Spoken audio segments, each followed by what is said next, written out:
Good morning. There's a lot going on in Matthew's version of the story of the loaves and the fishes, today's gospel reading.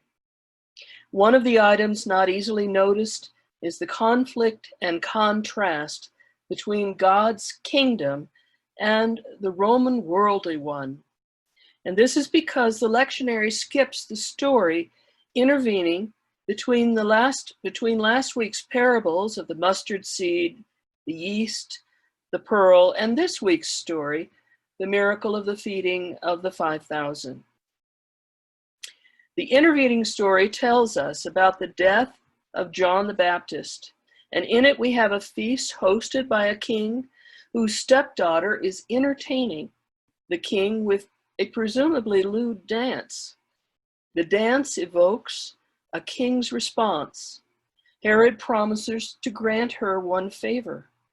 She asks for it, and the result is that John the Baptist is killed. News of John's death deeply affects Jesus and his disciples, who have all been exhausting themselves in their ministries of healing and proclaiming God's kingdom. This news brings tears of grief to their eyes. John was one of the good guys, not unlike our own John Lewis. Some of the disciples with Jesus had once been John's disciples. John was Jesus' distant cousin. They may very well have known each other growing up.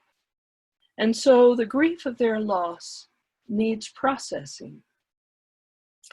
Besides grief, the news also brings fear.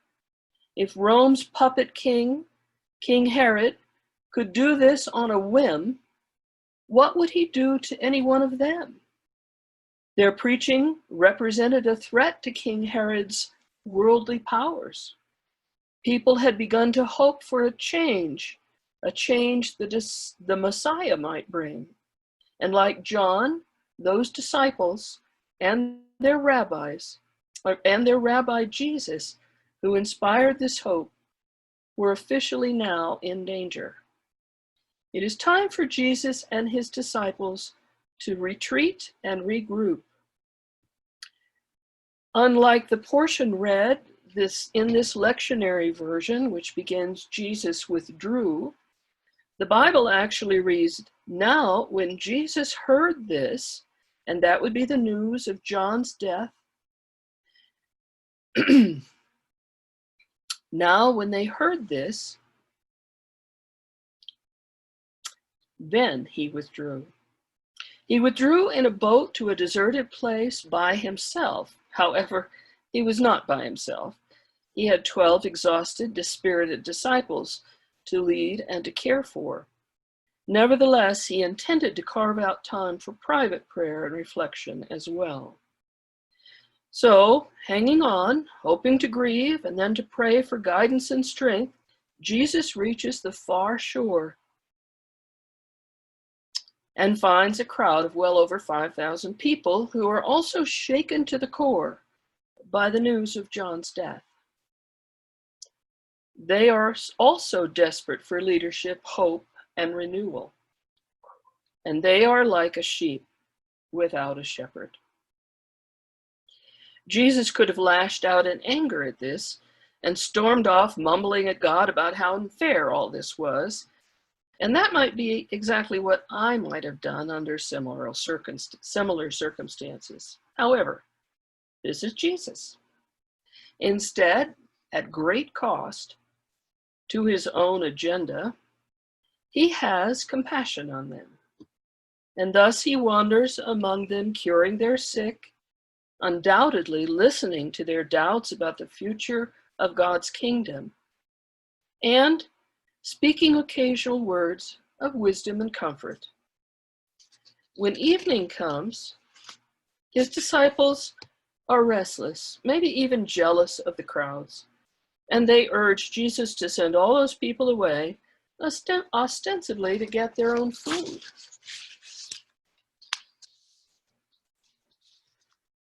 And now we see how the kingdom of God really operates.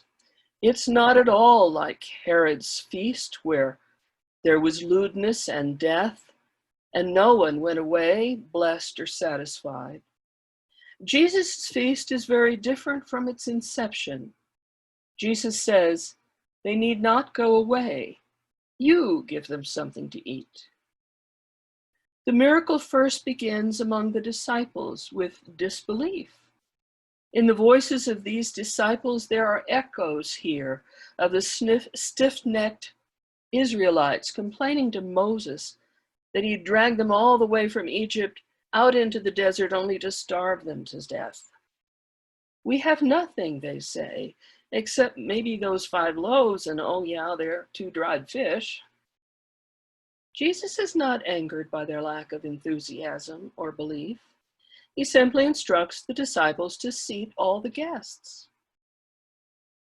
Then he took bread and fish, and he blessed them and broke them and gave them to the disciples, ordering them to pass it out to the crowd.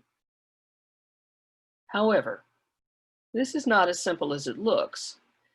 Suddenly, there are the 4 actions of the Eucharist present in the story, and I believe that is very intentional on the part of the author of Matthew. The first action is to take or receive.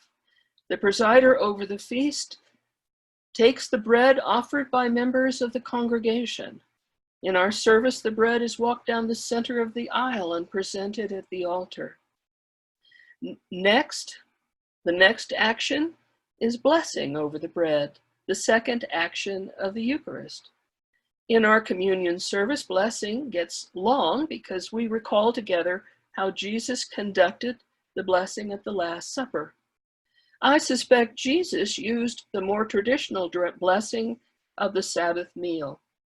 In modern Hebrew, it sounds something like this, and forgive me for those of you who can really pronounce Hebrew, but it goes, Baruch atah Adonai, Eloheinu melech ha'olam, hamotitz lechem min haaretz.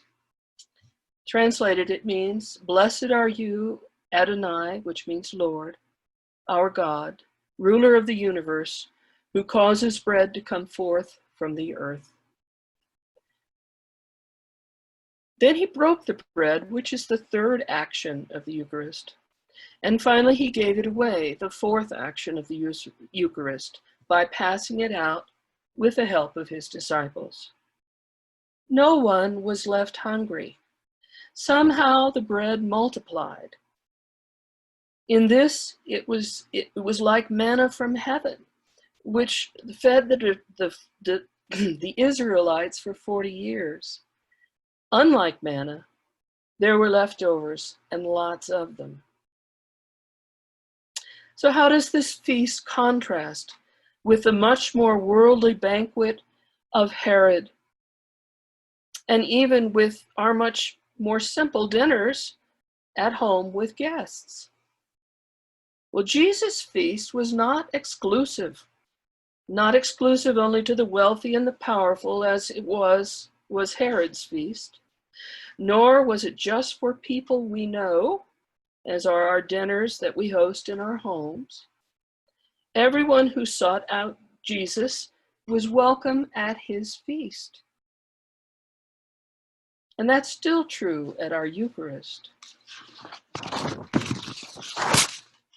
There was not an elaborate table set, silver polished, goblets filled. People just sat on the grass. It was that simple. There was true sharing. The bread was passed until everyone had their fill. I doubt many pocketed the food for future self-serving snacks. Instead, it may just have been possible that the guests added to what was shared from whatever they had brought with them for the journey. Unlike Herod's banquet, no one was killed. And so no guests came away horrified by what they had just seen, as they did at Herod's table. Instead, all Jesus' guests felt comforted and blessed and beloved of God. And though still sad over the loss of John, these guests came away trusting that God was already managing even the Herods of this world even though just how God was doing that was not at all apparent. And finally, and yet most importantly, they came to Jesus' feast lost and self-absorbed, and they left changed. They left feeling united as a people of faith, whose bond with one another would help them face future loss and random evil, but also future joy and fellowship. It is my hope that you feel the blessing of God in this gathering, even though we share no Eucharist and won't for some time. Nor do we share space on the same lawn, at least for now.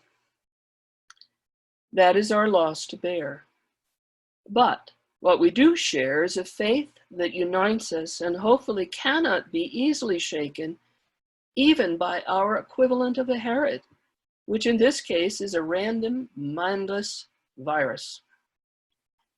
There is an important postscript to this story, and again, it is not within the bounds of our reading today.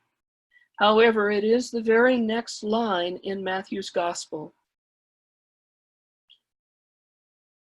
You remember that Jesus started out this day already exhausted and in need of prayer? Well, the very next thing that Jesus does in this story is put all his disciples in a boat and sends them out to sea, promising he'll catch up later. And he goes off to pray. Not even Jesus can minister forever without renewing his strength and his faith by making direct contact with God. And this is something to bear in mind as we manage our altered currents of our lives in what our beloved rector, Gary Bauer, calls COVID land. Amen.